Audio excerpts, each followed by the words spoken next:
Hallelujah, hallelujah. ಈಗ ನಿಮ್ಮ ಬಳಿ ಒಂದು ಪ್ರಶ್ನೆ. ಆರಾಧನೆ ಇವಾಗ ಇಲ್ಲಿ ನಡೀತಾ ಇದೆ. ಇದೇ ರೀತಿ ಆರಾಧನೆ ಎಷ್ಟೋ ಸ್ಥಳಗಳಲ್ಲಿ ನಡೀತಾ ಇದೆ. ಎಲ್ಲರಿಗೂ ಗೊತ್ತಿರೋ ವಿಷಯ ತಾನೇ ಇದು. ಈಗ ಆ ಸ್ಥಳದಲ್ಲಿ ಸತ್ತವರು ಬದುಕ್ತಾ ಇದ್ದಾರೆ.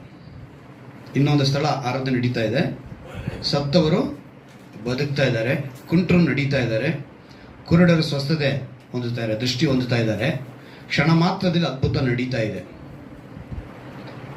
ಈ ವಿಷಯ ತಿಳಿದ ತಕ್ಷಣ ನೀವೇನು ಮಾಡ್ತೀರಾ?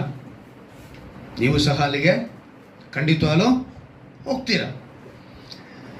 ಹೋದ ಮೇಲೆ ಹೋಗ್ತೀರಾ, ಹೋಗೋದಕ್ಕೆ ಪ್ರಯಾಸನ ಪಡ್ತೀರಾ. ನಿಮ್ಮ ಬಳಿ ಬಂದು ದೇವರು ಒಂದು ಮಾತು ಕೇಳ್ತಾರೆ, ನಾಳೆ ನಿನ್ನ ಕರ್ಕೊಂಡು ಹೋಗ್ತೀನಿ ಅಂತ. ಏನಂತ ಹೇಳ್ತಾರೆ ದೇವರು? ನಾಳೆ ನಿಮ್ಮನ್ನ ಕರ್ಕೊಂಡು ಹೋಗ್ತೀನಿ ಅಂತ ಹೇಳ್ತಾರೆ. ತಕ್ಷಣ ನೀವು ಈಗ ಆರಾಧನೆ, ಇಲ್ಲಿ ಆರಾಧನೆ ನಡೀತಾ ಇದೆ, ಈಗ ಅಲ್ಲಿ ಸ್ವಸ್ಥತಾ ಕೋಟ ಆರಾಧನೆ ನಡೀತಾ ಇದೆ. ನಿಮ್ಮ ಶರೀರದಲ್ಲಿ ಒಂದು ರೋಗ ಇತ್ತು. ತಕ್ಷಣ ಏನು ಮಾಡ್ತೀರಾ?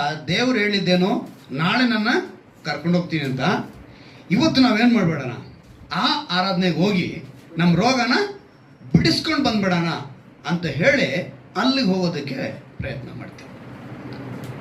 ಮಾಡ್ತೀರಾ, ಇಷ್ಟಪಡ್ತೀರಾ ಅಲ್ವಾ?